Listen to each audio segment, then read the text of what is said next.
السلام علیکم ویورز، ہمارے چینل پر خوش آمدید۔ شادی کی گہما گہمی ختم ہو چکی تھی اور کمرے میں میری دلہن 16 سنگار کیے میری منتظر تھی۔ میں نے دروازے کے ہینڈل پر ہاتھ رکھ کر ذرا سا گھمایا تو خوشبو کا ایک جھونکا میری سانسوں میں اتر گیا۔ میرے جذبات اتھل پتھل ہونے لگے، دل کی دھڑکن تیز ہو گئی۔ تو میں نے دروازے پر کچھ دیر کے لیے رک کر اپنی سانس بحال کی اور دل کی بے قابو دھڑکن کو قابو کرنے کی کوشش کرنے لگا۔ میں آج بہت خوش تھا کیونکہ مجھے اس دن کا شدت سے انتظار تھا، اور ویسے بھی خواہ کوئی لڑکا ہو یا لڑکی، عمر کے کسی بھی مدارج میں ہو، وہ اپنی شادی شدہ زندگی کے حوالے سے خواب ضرور دیکھتے ہیں۔ تو میرے خواب کی تکمیل تو آج میرے بستر پر بیٹھی تھی۔ میں خوشی سے جھومتے دل کے ساتھ جو ہی اندر داخل ہوا تو جو پہلا منظر میرے سامنے تھا اس نے میرے تخیل کی پرواز کو روک کر میرے سارے جذبات کو چکنا چور کر دیا۔ سامنے گٹھڑی بنے بھاری کامدار سرخ قمیض شلوار میں جو لڑکی بیٹھی ہوئی تھی، اس کے چہرے پر میک اپ ایسے لگا ہوا تھا جیسے اس نے میک اپ کیا نہیں بلکہ تھوپ ڈالا ہے۔ تھوک کے حساب سے اس نے تمام رنگ ہی اپنے چہرے پر لگا ڈالے تھے، اور چہرے کے خد و خال ان رنگوں میں کہیں چھپ سے گئے تھے۔ حالانکہ اسے میں نے میک اپ کے بغیر ایک بار دیکھا تھا۔ اچھی خاصی قبول صورت لڑکی تھی، لیکن میک اپ نے اسے نہ جانے کیا سے کیا بنا ڈالا تھا۔ آنکھوں کے گرد سیاہ لکیریں، سرخی مائل ہونٹ جن سے لپسٹک ہونٹوں کے کناروں سے باہر نکل رہی تھی، اور گالوں پر اتنی تیز لالی لگائی گئی تھی کہ بالکل کارٹون لگ رہی تھی۔ میں جانتا ہوں کہ اس کا تعلق گاؤں سے تھا۔ وہ ایک دیہاتی لڑکی تھی جس نے شاید پہلی بار سنگار کیا ہو۔ میں خود کو طویل دیتے ہوئے سمجھانے لگا۔ میرے ذہن میں ایک دلہن کا تصور کچھ اور تھا، ایک نرم و نازک، خاموش، گھبرائی سی اور معصوم لڑکی جو ذرا سی آہٹ پر چونک جاتی ہو۔ لیکن جو حقیقت میرے سامنے تھی وہ اس تصور سے بہت دور تھی۔ نہ چاہتے ہوئے بھی میرے دل میں ایک سرد سی لہر دوڑ گئی۔ اپنی دلہن کے بارے میں جو خواب میں نے دیکھے تھے وہ اسی لمحے ٹوٹتے ہوئے مجھے نظر آ رہے تھے۔ میری خواہش تھی کہ میری بیوی سراپا دلکشی ہو، لیکن یہ عورت میرے سامنے اجڑ پن میں لپٹی بیٹھی تھی۔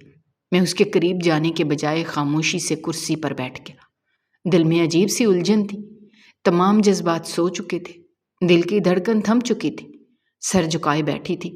شاید میرے قدموں کی آہٹ وہ سن چکی تھی، مگر ہماری پہلی ملاقات میں کوئی گرم جوشی، خوشی یا محبت کا اظہار کم از کم میرے لیے تو ممکن ہی نہیں تھا۔ خود کو سمجھانے میں مجھے تھوڑا وقت لگا۔ بالآخر میں کرسی سے اٹھا اور اس کے قریب گیا۔ السلام علیکم، میں نے دھیمے لہجے میں کہا۔ وہ چہرہ اٹھائے بغیر بولی، وعلیکم السلام۔ اس کی آواز کافی کھردری سی لگی۔ میں نے گلا کھنکارتے ہوئے کہا، یہ میک اپ کافی تیز کیا ہوا ہے، بہتر ہے تم منہ ہاتھ دھو کر ریلیکس ہو جاؤ۔ تو اس نے تیزی سے سر اٹھا کر ایسے دیکھا جیسے میں نے کوئی گستاخی کر دی ہو۔ میک اپ تو دلہن کا ایسا ہی ہوتا ہے، تمہیں کیا لگتا ہے کہ مجھے میک اپ کرنا نہیں آتا؟ گاؤں کی لڑکی ہوں تو کیا، مجھے اچھے سے پتا ہے کہ کیسے تیار ہونا ہے۔ اس نے چبھتے ہوئے لہجے میں مجھے جواب دیا۔ تو میں نے نرمی سے اسے سمجھاتے ہوئے کہا، دیکھو میرا مطلب تمہیں برا محسوس کرانا نہیں تھا، بس سوچا تمہیں بتاؤں کہ اتنا تیز میک اپ مجھے پسند نہیں، لیکن مجھے پسند ہے۔ تمہیں پسند نہیں تو اپنی آنکھیں بند کر لو۔ ویسے ہماری شادی ابھی ہوئی ہے اور تمہیں میرے میک اپ سے مسئلہ ہو گیا؟ اس نے طنزیہ انداز میں اور ٹوک الفاظ میں کہا تو مجھے چپ سی لگ گئی۔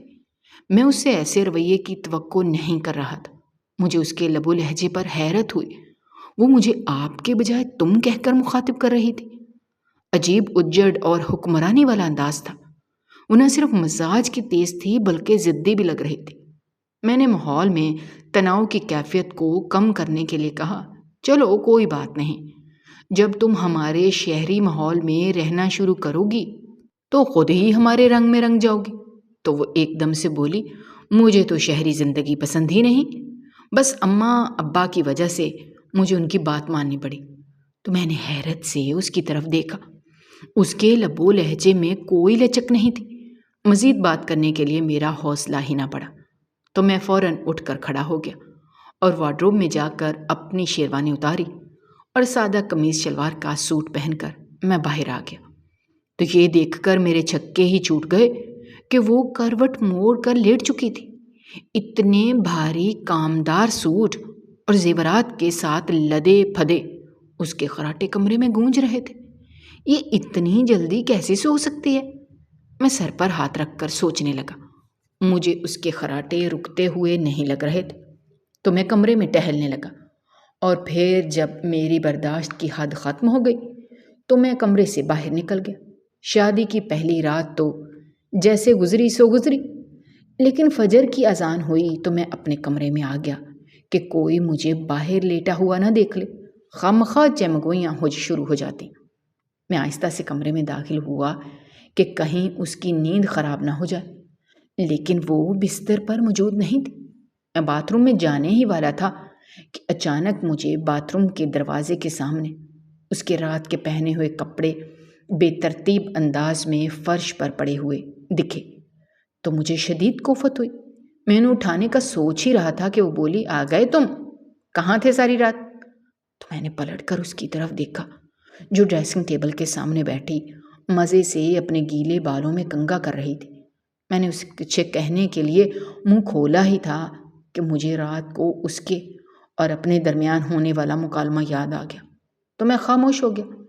میں نے اس کے کپڑے اپنی انگلیوں کی چٹکی سے اٹھائے اور واش روم میں لٹکا دیے، لیکن واش روم کی حالت دیکھ کر میں شدید جھنجھلاہٹ میں مبتلا ہو گیا۔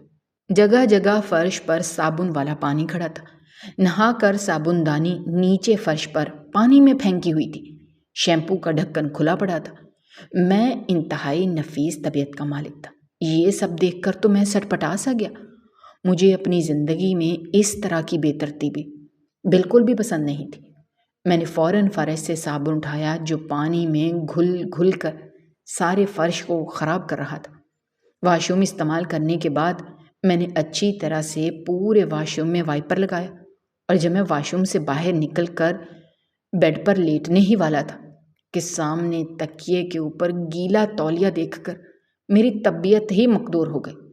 گیلے تولیے کو بجائے بالکنی میں ڈالنے کے اس نے انتہائی پھوہڑ عورت کی طرح بیڈ پر پھینکا ہوا تھا۔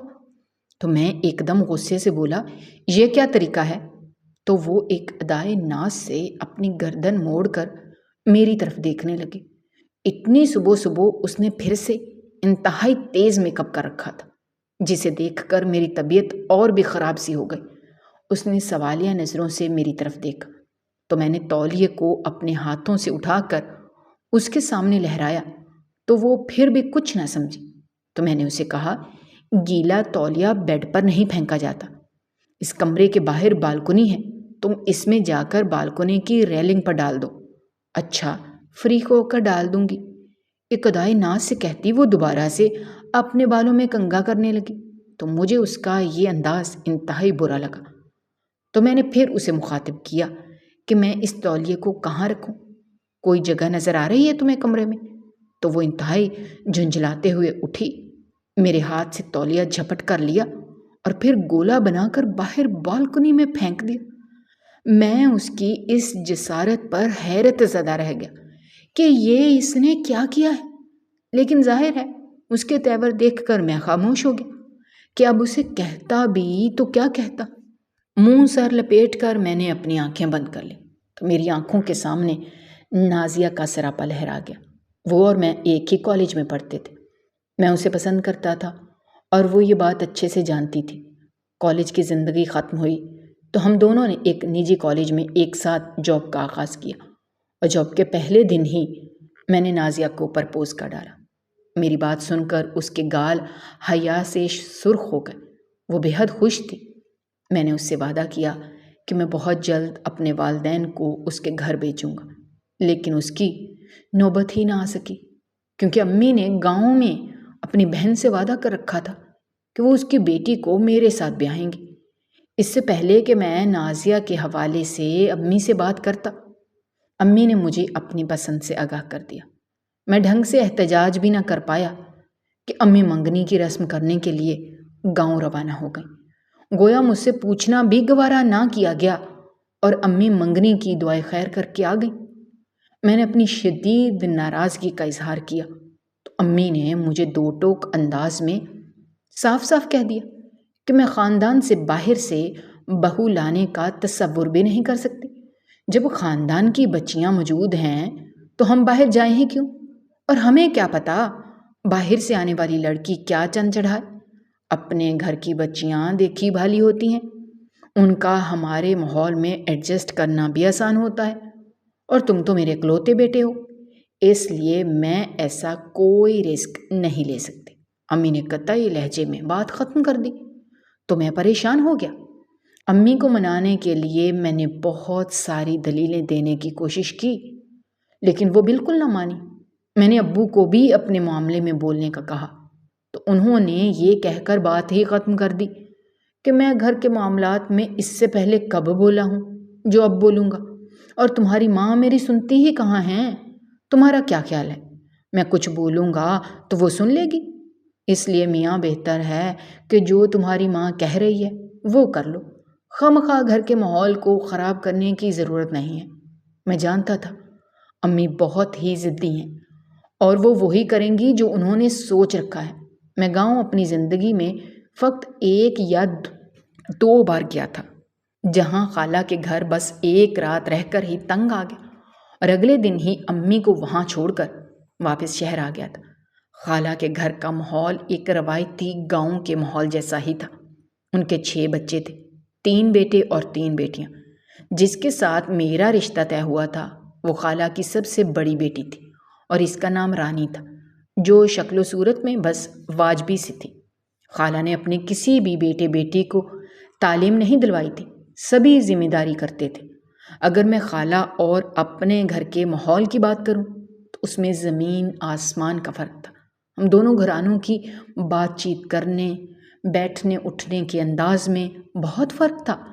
خالہ کا پورا گھرانہ ایک روایتی دہاتی جیسا تھا، جبکہ میں MA پاس تھا اور اردو انگریزی بولتا تھا۔ شہری ماحول میں تربیت ہونے کی وجہ سے میں اپنی خالہ کی اولاد سے کافی مختلف دکھائی دیتا تھا۔ مجھے کبھی بھی ان کا ماحول پسند نہیں آیا تھا۔ یہی وجہ تھی کہ امی جب بھی گاؤں خالہ سے ملنے کے لیے جانے کا ارادہ باندھتی تو میں پہلے ہی صدائے احتجاج بلند کرتے ہوئے انہیں کہہ دیتا کہ آپ نے جانا ہے تو جائیں، میں آپ کے ساتھ بالکل نہیں جاؤں گا، میں وہاں بہت جلدی بور ہو جاتا ہوں۔ امی میری باتوں پر بہت خفا ہوتی تھی، لیکن جانتی تھیں کہ زبردستی مجھے اپنے ساتھ نہیں لے جا پائیں گی، اس لیے خاموش ہو جاتی۔ تو میں بھی شکر کے کلمے پڑھتا، کیونکہ میں اتنی بات جانتا تھا کہ اگر امی ضد پر اڑ گئیں تو پھر مجھے اور ابو کو ان کی طبیعت کے مطابق ہی چلنا پڑے گا۔ یہی وجہ تھی کہ امی نے جب میری شادی کا فیصلہ مجھ سے پوچھے بغیر کیا تو میں نے اپنی محبت کو اپنے دل کے اندر ہی دفن کر لیا، کیونکہ مجھے پتا تھا کہ اگر میں نے نازیہ سے زبردستی شادی کر بھی لی تو امی اسے کبھی بھی بہو قبول نہیں کریں گی اور گھر میں ہر وقت بدمزگی رہے گی۔ لہٰذا میں نے چپ چاپ امی کے فیصلے پر سر جھکا لیا۔ لیکن شادی کی پہلی رات سے اگلے دن تک میں یہ بات بہت اچھے سے جان گیا تھا کہ امی نے زندگی میں اس بار جو فیصلہ کیا ہے وہ سراسر غلط ہے، جس کا خمیازہ وہ خود بھی جلد ہی بھگتیں گی، کیونکہ مجھے رانی میں جو ہٹ دھرمی دکھائی دے رہی تھی وہ میں تو کسی نہ کسی طرح برداشت کر ہی لیتا، لیکن امی تو قطعاً اس کی بدسلیقگی کو برداشت نہیں کریں گی۔ تھوڑی دیر کے بعد امی ہمیں ناشتے کا کہنے کے لیے آئیں تو میں چپ چاپ خاموشی کے ساتھ ناشتہ کرنے کے لیے کمرے سے نکل گیا۔ میں ابھی ناشتے کی ٹیبل پر بیٹھا ہی تھا کہ امی نے حیرت سے میری طرف دیکھ کر کہا، تمہاری دلہن کہاں ہے؟ وہ تمہارے ساتھ کیوں نہیں آئی؟ تو میں ایک دم تلخی سے بولا، تو یہ سوال آپ اس سے پوچھیں نا، یہ مجھ سے کیوں پوچھ رہی ہیں؟ تو امی میرے روکھے پھیکے لب و لہجے کو دیکھ کر ایک دم سے حیران رہ گئیں اور بولی، تم کس لہجے میں بات کر رہے ہو محسن؟ وہ کیا سوچتی ہوگی کہ میرا شوہر اتنا بھوکا ہے کہ خود تو چلا آیا اور مجھے پوچھا تک نہیں؟ تو آپ کا کیا خیال ہے کہ میں اسے دعوت کا کارڈ دوں کہ وہ نیچے آ کر ناشتہ کرے؟ آپ نے کہہ دیا تو کافی تھا، اسے میرے ساتھ آنا چاہیے تھا۔ تو امی میری بات سن کر کرسی سے ٹیک لگا کر بیٹھ گئی۔ تو میں چڑھ کر بولا، اب کیا میڈم کے انتظار میں ہمیں بھوکا بیٹھنا پڑے گا؟ تو امی ایک دم سے بولیں، تھوڑا انتظار کر لو، اچھا نہیں لگتا اس کی غیر موجودگی میں ہم ناشتہ کرنا شروع ہو جائیں۔ لیکن جب کافی دیر گزر گئی تو امی نے ملازمہ کو آواز دی کہ جاؤ رانی سے بولو ناشتے کے لیے آئے۔ تو وہ فوراً رانی کو بلانے کے لیے کمرے میں گئی اور پھر آ کر کہا کہ رانی باجی کہہ رہی ہیں ان کا ناشتہ کمرے میں ہی بھیج دیا جائے۔ امی ہکا بکا رہ گئے، حد کر دی اس لڑکی نے، ہم سب مل کر ناشتہ کرتے، وہ الگ سے ناشتہ کرنا کیوں چاہ رہی ہے؟ امی بڑبڑائیں، لیکن پھر خاموشی کے ساتھ ٹرے میں چائے اور ناشتے کے دیگر لوازمات رکھ کر ملازمہ کے ہاتھ بھجوا دیے اور میری طرف پریشانی سے دیکھ کر بولیں، یہ کیا طریقہ ہے؟ تو میں نے آہستہ سے کہا، مجھ سے کیا پوچھ رہی ہیں؟ آپ کی پسند ہے، بھوک دیں؟ تو امی خاموش ہو گئی۔ ناشتہ ختم کرنے کے بعد میں جب اوپر کمرے میں گیا تو وہ موبائل پر اپنے گھر والوں سے اونچی اونچی آواز میں باتیں کر رہی تھی، لیکن اس کے بیٹھنے کا انداز انتہائی فضول تھا۔ اس نے ٹیبل پر جوتے سمیت اپنے پیر رکھے ہوئے تھے۔ اسے اس بات کا بھی خیال نہیں تھا کہ میں کمرے میں آیا ہوں تو وہ کم از کم ڈھنگ سے بیٹھ تو جائے۔ ناشتے کے جوٹے برتن کمرے میں پڑے ہوئے تھے جن سے انڈے اور پراٹھے کی اسمیل میرے سر کو چڑھ رہی تھی۔ مجھے کبھی یاد نہیں پڑتا کہ ہوش سنبھالتے ہی میں نے اپنے گھر میں کسی کو کمرے میں بیٹھ کر کھانا کھاتا دیکھا ہو۔ یہاں تک کہ اگر امی اور ابو کے درمیان لڑائی بھی ہو جاتی تو بھلے ایک ساتھ نہ بھی کھاتے، لیکن کھانا ڈائننگ روم میں ہی کھایا جاتا تھا۔ میں نے چپ چاپ کمرے سے کھانے کے برتن اٹھائے، ٹرے میں رکھے اور خاموشی سے کچن کے سنک میں لے جا کر رکھ دیے۔ امی نے انتہائی گہری نظروں سے میری طرف دیکھا لیکن خاموش رہیں۔ شادی کا تقریباً 1 ماہ گزر چکا تھا۔ اچھے گھرانے کی لڑکیاں تو شادی کے دوسرے دن ہی سسرال کا ماحول سمجھ جاتی ہیں، لیکن مجھے اس کی بالکل بھی سمجھ نہیں آ رہی تھی۔ وہ 1 انچ بھی خود کو بدلنے میں انٹرسٹڈ نہیں تھی۔ یہ میری خوش فہمی تھی کہ میں یہ سمجھتا تھا کہ وقت گزرنے کے ساتھ ساتھ وہ بہتر ہوتی جائے گی، ہمارے ماحول کو سمجھے گی، امی کے مزاج کے مطابق خود کو ڈھالے گی اور مجھے کم از کم عزت اور احترام سے بلائے گی۔ لیکن میری کوئی خوش فہمی بھی پوری نہ ہو سکی۔ امی تو اب اپنے فیصلے پر بری طرح سے پچھتا رہی تھی۔ وہ جب اس کے حوالے سے کوئی شکایت مجھ سے کرتی تو میں اپنے ہاتھ کھڑے کر کے ان سے ایک ہی بات کرتا کہ امی یہ سب آپ کا کیا دھرا ہے، میں اس شادی کا نہ تو خواہش مند تھا اور نہ ہی مجھے اس میں کوئی دلچسپی تھی، لیکن آپ کو اپنی بہن کی ان پڑھ بیٹی کو اپنے پڑھے لکھے بیٹے کے ساتھ بیاہنے کی جلدی پڑی ہوئی تھی۔ حالانکہ میں آپ کو بتا چکا تھا کہ امی ان کے اور ہمارے ماحول میں زمین آسمان کا فرق ہے۔ 1-2 راتیں گزارنے میں اور ساری زندگی گزارنے میں فرق ہوتا ہے۔ اگر آپ کو اپنی بہن کے گھر کا ماحول پسند تھا تو ضروری نہیں ہے کہ مجھے بھی پسند ہوتا۔ آپ کو کم از کم یہیں سے اندازہ ہو جانا چاہیے تھا کہ میں وہاں پر کبھی 1 رات بھی نہیں رہا۔ چلو ہم تو ان کے مزاج کے بارے میں اتنا نہیں جانتے، لیکن امی آپ کا تو آنا جانا ان کے گھر میں لگا رہتا تھا۔ آپ کو تو اچھے سے اندازہ ہو جانا چاہیے تھا کہ انہوں نے اپنے بچوں کی تربیت جس انداز میں کی ہے وہ ہمارے ماحول میں کسی صورت بھی ایڈجسٹ نہیں ہو سکتے۔ لیکن آپ کو اپنی انا بہت پیاری تھی، سو آپ کی انا جیت گئی، آپ کا بیٹا ہار گیا۔ اب آپ مجھ سے اور کیا توقع کرتی ہیں؟ یہ جو ہر روز آپ مجھ سے اس کے گلے شکوے لے کر بیٹھ جاتی ہیں، آپ کیا چاہتی ہیں کہ میں اسے طلاق دے دوں؟ تو میری بات سن کر امی ایک دم سے دہل گئیں اور فوراً میرے ہونٹوں پر ہاتھ رکھ کر بولی، خبردار جو دوبارہ یہ لفظ منہ سے نکالا۔ آپ بے فکر رہیں امی، آپ نے میرے لیے جو سزا منتخب کی ہے وہ اتنی جلدی ختم نہیں ہونے والی۔ تو امی ضد چھو کر بولتی، مجھے کیا پتا تھا یہ ایسی نکلے گی، میں نے تو سوچا تھا گاؤں والی لڑکیاں کام میں کافی ایکٹیو ہوتی ہیں، پورا گھر سنبھالتی ہیں، تو میں تمہاری شادی کر کے گھر کے کاموں سے ریٹائرڈ ہو جاؤں گی، لیکن یہاں تو کوئی حال ہی نہیں۔ خدا جانے میری بہن نے اس کی کیسی تربیت کی ہے کہ نہ اسے گھر کی صفائی سے کوئی لگاؤ ہے، نہ کھانا پکانا جانتی ہے۔ کچن میں چائے بنانے کا کہہ دو تو گھنٹوں لگ جائیں گے، لیکن چائے پھر بن کر تیار ہی نہیں ہوگی۔ 4 برتن دھونے کا کہہ دو تو وہ برتن سارا دن دھوتی رہے گی، لیکن برتن دھلنے کا نام ہی نہیں لیں گے۔ اتنا بد مزہ کھانا بناتی ہے کہ زبان پر رکھنے کا نہیں ہوتا۔ سمجھا سمجھا کر تھک گئی ہوں کہ گھی اور مرچ اعتدال میں ڈالو، لیکن مجال ہے جو اسے کوئی بات سمجھ میں آئے۔ کل بدبختی مارے اسے سالن بنانے کا کہہ دیا تو گھی کا ڈبہ فرش پر گرا دیا۔ مانج مانج کر تھک گئی ہوں، مگر مجال ہے کہ فرش سے چکنائی کے دھبے ختم ہوں۔ کیا کروں؟ میں اس کے کچھ سمجھ نہیں آ رہا۔ میں نے تو سنا تھا کہ پڑھی لکھی لڑکیاں کام کاج کی نہیں ہوتی، کھاتی پیتی ہیں اور چارپائی توڑتی ہیں، مگر مجھے کیا پتا تھا کہ گاؤں سے جو لڑکی بیاہ کر لا رہی ہوں، ایک تو وہ ان پڑھ ہے، دوسرا کام کاج میں بھی نکھٹو اور سست ہے۔ اوپر سے مصیبت یہ کہ کام سیکھتی بھی نہیں۔ ذرا سا کچھ کہہ دو تو زبان اتنی چلاتی ہے کہ اللہ کی پناہ۔ سچ کہوں تو میں نے تو اس سے بات کرنی ہی چھوڑ دی ہے۔ امی کے لہجے میں پچھتاوے ہی پچھتاوے بول رہے تھے، تو ایسے میں مجھے رہ رہ کر نازیہ کی یاد آنے لگتی کہ امی نے اپنی ضد کی وجہ سے ایک ہیرا لڑکی گوا دی۔ وہ نہ صرف پڑھی لکھی تھی بلکہ انتہائی سلیقہ مند بھی تھی، لیکن اب کیا ہو سکتا تھا؟ امی پورے دن کی رداد اکثر مجھے سناتی تو میں خاموشی سے سن لیتا۔ ایک دن میں دفتر سے شام 4 بجے گھر واپس آیا تو گھر کی حالت دیکھ کر میں حیران رہ گیا۔ ہر چیز بکھری ہوئی تھی، گندے برتنوں کا انبار سنک میں جمع تھا، اور فرش پر رات کی آندھی کی وجہ سے ہر چیز پر گرد و غبار پھیلا ہوا تھا۔ میں حیرت سے دائیں بائیں دیکھتا ہوا سوچنے لگا، یہ معاملہ کیا ہے؟ میں آوازیں دیتا ہوا امی کے کمرے کی طرف بڑھا ہی تھا کہ ایک دم ابو نے سامنے آ کر مجھے خاموش کروایا۔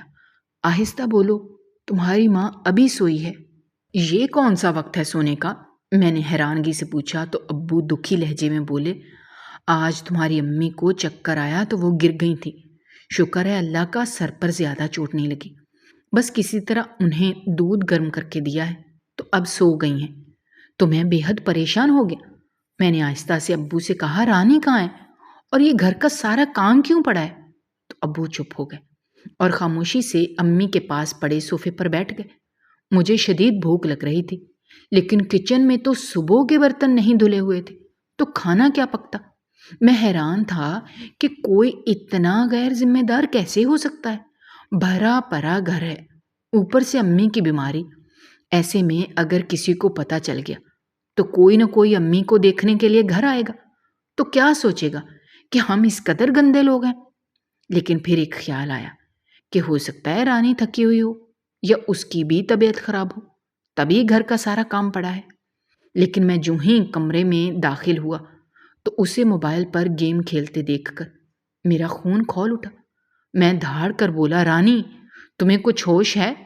تم نے سارا دن اس کمرے سے باہر جھانک کر دیکھا ہے کہ ہمارے گھر پر کیا افتادان پڑی ہے؟ تو وہ موبائل کی سکرین سے نظر ہٹائے بغیر ہی بولی، کیا ہو گیا ہے؟ تو میں اس کی لا علمی پر حیرت سے اس کی طرف دیکھ کر بولا، تمہیں نہیں پتا کہ امی بیمار ہیں؟ تو وہ بولی، ہاں وہ تو مجھے پتا ہے وہ بیمار ہیں اور سو رہی ہیں۔ جب تمہیں پتا ہے کہ وہ بیمار ہیں تو تم نے گھر کی صفائی ستھرائی کیوں نہیں کی؟ کچن میں برتنوں کا ایک انبار جمع ہے، تو ملازمہ کو چھٹی نہیں دینی تھی نا آپ کی امی نے؟ وہ لاپرواہی سے بولی تو میں چیخ کر بولا، تمہارا دماغ خراب ہے یا تم پھر مست عورت ہو؟ ملازمہ کو چھٹی اس لیے دی گئی ہے کہ اس کی ماں بیمار تھی، ورنہ وہ کبھی چھٹی نہیں کرتی۔ وہ ہماری پرانی ملازمہ ہے، گھر کے ایک فرد کی طرح ہے۔ بھلا اس کے مشکل وقت میں ہم اتنے سنگ دل کیسے بن سکتے ہیں؟ اور پھر وہ اگر چھٹی پر تھی تو کیا تمہیں توفیق نہیں ہوئی کہ تم گھر کے کام کاج کر لیتی؟ میں یہاں کی نوکر تو نہیں لگی ہوئی کہ اتنے سارے کام اکیلی جان کے ساتھ کروں۔ اس گھر میں کون سے اتنے سارے کام ہیں جو تم اس قدر گھبرا گئی ہو؟ ہماری تو چھوٹی سی فیملی ہے، گاؤں میں تمہارا اتنا بڑا ٹبر تھا تو وہاں تو کوئی نوکر چاکر بھی نہیں تھے، تم ہی بڑی بیٹی ہونے کی وجہ سے سارا دن کام کرتی رہتی تھی، تو یہاں کیا مسئلہ ہے؟ اگر مٹی کے گھر میں جھاڑو لگا سکتی ہو تو یہاں تو سارا فرش ماربل کا ہے، صفائی کرنا کون سا مشکل ہے؟ تو وہ ایک دم زہریلے لہجے میں بولی، تو خود کر لو نا، اب گھر آ تو گئے ہو۔ تو میں اس کی ڈٹائی پر حیران رہ گیا۔ چلو گھر کے کام تو چھوڑ ہی دو، وہ تو تمہارے بس کی بات ہی نہیں ہے، لیکن تمہیں پتا تو ہے کہ امی چکرا کر گری ہیں، تو بجائے اس وقت تمہیں ان کے پاس ہونے کی، تم یہاں پر موبائل پر گیم دیکھ رہی ہو۔ کچھ شرم ہے تمہارے اندر یا نہیں؟ خالہ تو سو رہی ہیں، تو کیا میں ان کا سر پکڑ کر بیٹھ جاؤں؟ اس کی بات پر میں غصہ پی گیا۔ مجھے شدید بھوک لگ رہی تھی اور میں اس کے ساتھ مزید نہیں الجھنا چاہتا تھا، لہٰذا میں نے اس سے کہا کہ چلو اٹھو، فوراً جاؤ میرے لیے کچھ بنا کر لاؤ، بھوک سے میری جان نکلی جا رہی ہے۔ تو وہ بڑے آرام سے بولی، کچھ باہر سے کھانا آرڈر کر لو، میرا بالکل بھی موڈ نہیں ہو رہا پکانے کا۔ تو اس کی بات سن کر میرا پارا ہائی ہو گیا، لیکن میں خاموشی سے کچن میں آیا تو دیکھا ابو کچن میں کھڑے برتن دھو رہے ہیں۔ تو میرے تو پیروں تلے سے زمین ہی نکل گئی۔ میں نے فوراً ان سے برتن لیے اور کہا، یہ آپ کیا کر رہے ہیں؟ کہنے لگے، بیٹا تھوڑے سے تو برتن ہیں، دھو لیتا ہوں۔ تو میں نے انہیں کہا، آپ چلے جائیں، میں خود یہ سب کر لوں گا۔ انہیں میں نے کچن سے باہر بھیجا اور خود آستین چڑھا کر کچن میں برتن دھونے لگا اور پھر ہانڈی بنائی۔ لیکن مجھے اس قدر افسوس تھا کہ رانی نے ایک بار بھی میرے ساتھ مل کر کسی بھی کام میں ہاتھ نہیں بٹایا۔ امی اب پہلے سے بہتر تھیں، لیکن گھر کے حالات دیکھ کر وہ بہت پریشان ہو گئیں اور رونے لگیں۔ تو میں نے انہیں تسلی دی کہ سب ٹھیک ہو جائے گا، آپ پریشان نہ ہوں۔ ان کے لیے میں نے یخنی بنائی تھی۔ اپنے ہاتھ سے انہیں کھانا کھلا کر میں اپنے کمرے میں آیا تو میرا جسم تھکاوٹ سے چور چور تھا۔ میں آ کر جو ہی بیڈ پر گرا تو ایک عجیب سی بو مجھے آئی، تو میں چکرا کر اٹھ بیٹھا۔ بیڈ پر میرے پاس ہی رانی لیٹی ہوئی تھی، اس کے ہاتھ میں ابھی بھی موبائل تھا جس پر وہ گیم دیکھ رہی تھی۔ تو میں ایک دم چیخ کر بولا، گھر تو تم سے صاف ہوتا نہیں ہے، لیکن کیا اپنی صفائی بھی تم سے نہیں ہوتی؟ اس قدر بدبو آ رہی ہے تم سے، نہاتی کیوں نہیں ہو؟ تو اس نے مجھے عجیب سی نظروں سے دیکھا اور بولی، میں تو ایسے ہی رہوں گی، تمہیں اگر مجھ سے زیادہ بو آ رہی ہے تو اپنے لیٹنے کا بندوبست کہیں اور کرو۔ مجھے اس کی بات سن کر شدید غصہ آیا، تو میں چیخ کر بولا، کس قسم کی لڑکی ہو تم؟ کسی بات کا اثر ہی نہیں ہوتا تمہیں، ہر سہولت تمہیں ملی ہوئی ہے، لیکن اس کے باوجود تم اپنی ذاتی صفائی کی طرف بھی دھیان نہیں دیتے۔ میں کب تک یہ گندگی اور بدبو تمہاری برداشت کرا رہوں گا؟ کوئی حد ہوتی ہے۔ تو وہ مجھے جواب دینے کے بجائے کمرے سے باہر چلی گئی۔ تو ایسے میں میرا دل چاہا کہ میں گھر چھوڑ کر ہی چلا جاؤں۔ میں اس کی شکل بھی نہیں دیکھنا چاہتا تھا۔ ہماری شادی کو کچھ ہی ماہ ہوئے تھے، لیکن میں اس شادی شدہ زندگی سے اس قدر تنگ ہو چکا تھا کہ میرا دل چاہتا تھا میں یا تو خود کو ختم کر لوں یا پھر کہیں دور بھاگ جاؤں۔ اگر امی ابو کا خیال نہ ہوتا تو شاید میں اس گھر میں کبھی قدم بھی نہ رکھتا۔ ہمارے گھر میں 2 دن ملازمہ نہیں آئی تو پورا گھر گندگی کا نمونہ بن گیا۔ لوگوں کی نظروں سے اپنے گھر کے معاملات کو چھپانے کی غرض سے میں نے 1 ہفتے کی چھٹی لے لی، کیونکہ جس کو امی کی طبیعت کا پتہ چلتا وہ انہیں دیکھنے کے لیے آتا، اور اب گھر کے سارے کام کاج میں کرنے لگا۔ اس دوران گھر میں رہ کر مجھے اندازہ ہوا کہ رانی انتہائی عجیب و غریب عادات کی مالک ہے۔ وہ کھانے پر ٹوٹ پڑتی اور اتنی بے احتیاطی سے کھاتی کہ کھانا اس کے اطراف میں گر جاتا، جسے اٹھانا بھی گوارا نہ کرتی۔ ایک بار تو وہ کھانے کے بعد بغیر ہاتھ دھوئے ہی بستر پر بیٹھ گئی، جس نے میری برداشت کی حدوں کو پار کر دیا۔ میں نے اسے سمجھانا چاہا تو وہ چڑ کر بولی، کیا مسئلہ ہے؟ میں اپنے گاؤں میں بھی ایسے ہی کرتی تھی، وہاں تو کسی نے کچھ نہیں کہا۔ تو میں چپ کر گیا۔ گھر کے کام کاج کے سلسلے میں تو میں نے اور امی نے کمپرومائز کر لیا تھا۔ ملازمہ دوبارہ سے اپنے کام پر آ گئی تو ہمارے رکے ہوئے کام دوبارہ سے بحال ہو گئے، لیکن رانی اپنی جسمانی صفائی سے مکمل غافل تھی۔ وہ کئی دنوں تک نہیں نہاتی تھی، ایسے میں اس کے پاس سے عجیب سی بو آتی۔ کئی بار امی نے اسے سمجھایا بھی، لیکن وہ تو ایک کان میں ڈال کر دوسرے سے نکال دیتی۔ اس کی انہی گندی عادتوں کی وجہ سے میرا دل نہیں کرتا تھا کہ میں اس کے قریب جاؤں۔ گھر آنے کو دل نہیں کرتا تھا۔ گھر آتا تو اس کے بکھرے حلیے کو دیکھ کر میرے تمام جذبات سرد پڑ جاتے۔ حالانکہ مرد کی ساری تھکن اس وقت اتر جاتی ہے جب وہ اپنی بیوی کو خوشبو میں نہائے تیار دیکھتا ہے، اس کا دل بھی خوش ہو جاتا ہے۔ لیکن یہاں تو حالات یہ تھے کہ جب میں صبح آفس کے لیے جاتا تھا تو وہ اس وقت بھی سوئی ہوئی ہوتی تھی، اور جب میں واپس آتا تھا تو اسے بستر میں ہی گھسا ہوا دیکھتا تھا۔ میرا یہ کمرہ جو نفاست کا اعلیٰ نمونہ تھا، اب حال یہ تھا کہ جگہ جگہ چاکلیٹ کے ریپرز، ادھ کھائے بسکٹ، چائے کے کپ کمرے میں بکھرے رہتے، لیکن اس کو تو فکر ہی نہیں ہوتی تھی کہ وہ انہیں اٹھا کر کچن میں لے جائے اور کمرہ صاف کر دے۔ اس کی انہی عادتوں کی وجہ سے کمرے میں سے بدبو آنے لگی تھی، تو میں نے اپنا کمرہ الگ کر لیا۔ امی کو جب پتہ چلا کہ میں نے کمرہ الگ کر لیا ہے تو وہ مجھ پر بہت بگڑی، تو میں نے ان سے کہا کہ اگر آپ کو اتنا ہی دکھ لگا ہے تو برائے مہربانی اپنی بہو کو کم از کم ایک رات اپنے پاس سلا کر دیکھ لیں۔ نہ یہ نہاتی ہے، نہ اپنی ذاتی صفائی کا خیال رکھتی ہے، تو آپ مجھے بتائیں میں اس کے ساتھ کیسے وقت گزاروں؟ تو امی میری بات سن کر پریشان ہو گئی اور بولی، خدا جانے میری بہن نے اس کی کیسی تربیت کی ہے۔ پتہ نہیں وہ کون سی منحوس گھڑی تھی جب میں نے اسے بیاہ کر گھر لے آئی تھی، لیکن سچ تو یہ ہے کہ میں اب اس سے نفرت کرنے لگا تھا اور دل سے چاہتا تھا کہ اس خام خواہ کے طوق کو اتار پھینکوں۔ میں روز روز کے اس تماشے سے تنگ آ گیا کہ ایک دن میں نے اسے طلاق دے دی، کیونکہ اسے مزید برداشت کرنا اب میرے بس سے باہر ہو گئی تھی۔ تو وہ مجھ سے بولی، تم نے مجھے طلاق تو دے دی، اب دیکھنا میں تمہاری زندگی کیسے برباد کروں گی۔ وہ میرے ہی گھر میں میرے ہی منہ پر کھڑے ہو کر مجھے دھمکی دے کر گاؤں چلی گئی۔ اسے طلاق دینے کی وجہ سے امی شدید غصے میں تھی کہ تم نے میری بہن کی بیٹی کو، چاہے وہ جیسی بھی تھی، طلاق دی ہی کیوں؟ جگ ہسائی الگ ہوئی اور تمہاری وجہ سے میں اپنی بہن کا منہ بھی اب نہیں دیکھ پاؤں گی۔ پھر انہوں نے مجھے گھر سے نکل جانے کا حکم دیا، تو میں بھی غصے سے گھر چھوڑ کر الگ تھلگ رہنے لگا۔ نازیہ نے اب تک شادی نہیں کی تھی، لہٰذا میں نے سوچ رکھا تھا کہ تھوڑا سا ریلیکس ہو جاؤں تو پھر اسے شادی کے لیے پرپوز کروں گا۔ لیکن میں نہیں جانتا تھا کہ میرے اوپر ایک ایسی افتاد آن پڑے گی جو میرا سکون برباد کر دے گی۔ ایک دن میں آفس سے گھر آیا تو کچھ ہی دیر کے بعد میرے دروازے پر زوردار دستک ہونے لگی اور گیٹ کے پاس مجھے کئی لوگوں کے بولنے کی آواز آئی جو غصے سے مجھے باہر نکلنے کا کہہ رہے تھے۔ میں دھڑکتے دل کے ساتھ گیٹ پر آیا کہ خدا خیر کرے کیا ہو گیا ہے۔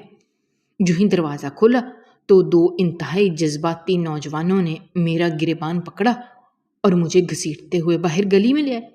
میں حیران رہ گیا کہ یہ کیا ہو رہا ہے کہ ایک دم ان لوگوں نے مجھے مارنا شروع کر دیا۔ میں اپنے بچاؤ میں ان سے بار بار یہ پوچھ رہا تھا کہ آپ لوگ میرے ساتھ ایسا کیوں کر رہے ہیں، میرا قصور کیا ہے؟ تو ان میں سے ایک محلے دار نے مجھے کہا، تم نے اپنے گھر میں بچیاں رکھی ہوئی ہیں جن کے ساتھ تم زیادتی کرتے ہو، انہیں فوراً آزاد کرو ورنہ ہم تمہارے ساتھ وہ حشر کریں گے کہ تم یاد رکھو گے۔ ان کی بات سن کر میں دنگ رہ گیا۔ جو الزام وہ مجھ پر لگا رہے تھے، ایسا کرنے کا تو میں خوابوں میں بھی نہیں سوچ سکتا تھا۔ میں چیخ کر بولا کہ یہ جھوٹ ہے، بہتان ہے، آپ کے پاس کیا ثبوت ہے کہ میں یہ غلط کام کرتا ہوں؟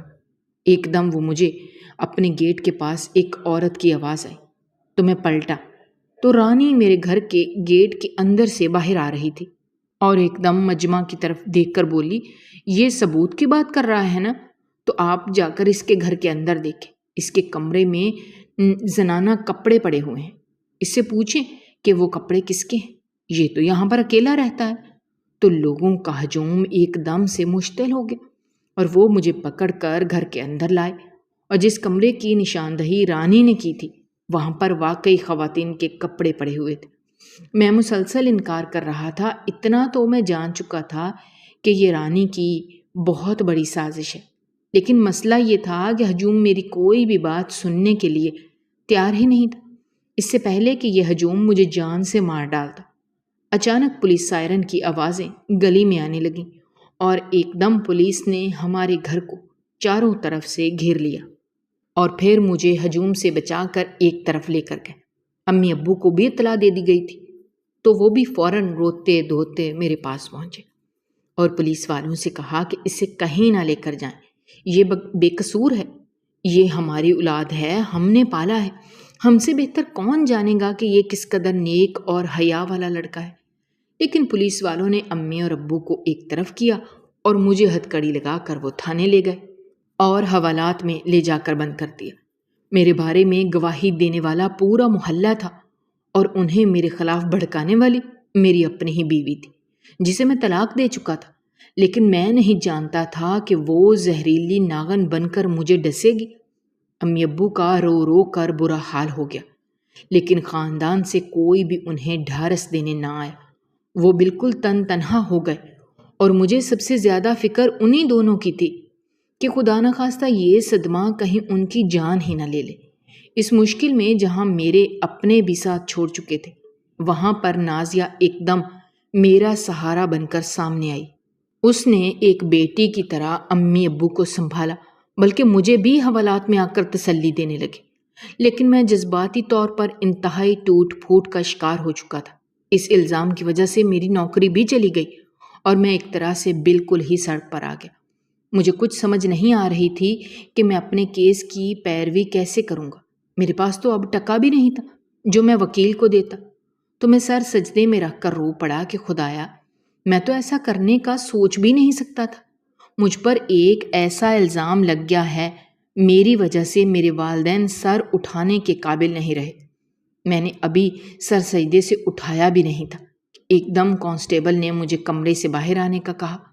میں اپنے آنسو پونچھتا ہوا جب باہر نکلا تو سامنے ہی نازیہ کو کھڑا دیکھا، جو میری طرف دیکھ کر مسکرا رہی تھی اور میرے قریب آ کر بولی، آپ کو رہائی مبارک ہو۔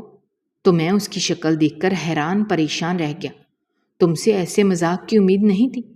میں نے نازیہ کو شکوہ بھری نظروں سے دیکھا تو وہ ایک دم سنجیدہ ہو کر بولی، یہ مذاق نہیں ہے، آپ کو رہائی مبارک ہو۔ ایک دم کمرے میں انسپکٹر آیا اور میرے ساتھ مصافحہ کرتے ہوئے بولا، مسٹر محسن، اب آپ آزاد ہیں۔ آپ کے گھر میں لگے ہوئے کیمرہ ریکارڈنگ سے پتہ چلا ہے کہ جس وقت مجمع آپ کے گھر کے پاس جمع ہوا تھا، اسی وقت ایک عورت آپ کے کھلے گیٹ سے اندر گئی تھی اور اس نے جلدی سے کمرے کے اندر زنانہ کپڑے پھینکے اور باہر آ گئی۔ ہم نے اس عورت کی پہچان کر لی ہے، وہ آپ کی سابقہ بیوی رانی ہے۔ اسی نے محلے والوں کو آپ کے بارے میں اشتعال دلایا تھا۔ یہ بات تو میں جانتا تھا کہ یہ سارا کیا دھرا رانی کا ہے، لیکن میں یہ نہیں جانتا تھا کہ اتنے سنگین الزام لگنے کے بعد میں باعزت بری ہو جاؤں گا اور اللہ مجھے مکھن میں سے بال کی طرح باہر نکال لے گا۔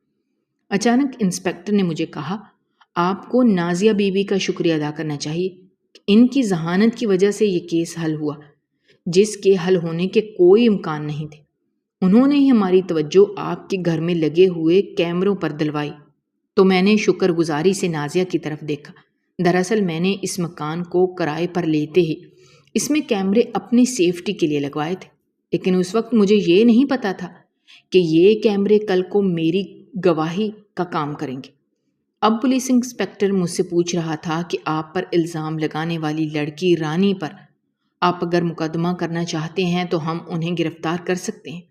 تو میں نے ان کی طرف دیکھا اور کہا، میں اپنا یہ مقدمہ اللہ کے سپرد کرتا ہوں، اللہ ہی اسے سزا دے، اور میں اپنے ماں باپ کی وجہ سے اس پر کوئی کیس نہیں کرنا چاہتا۔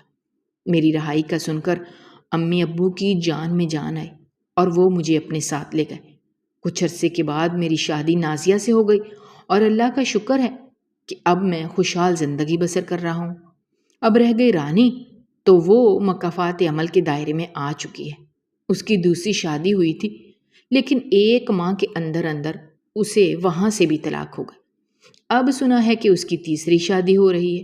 بس اللہ اس کو ہدایت دے۔ اگر آپ کو ہماری کہانیاں پسند آ رہی ہیں تو ہمارے چینل کو سبسکرائب کیجیے، ویڈیوز پر کمنٹ کیجیے اور شیئر کیجیے۔ شکریہ۔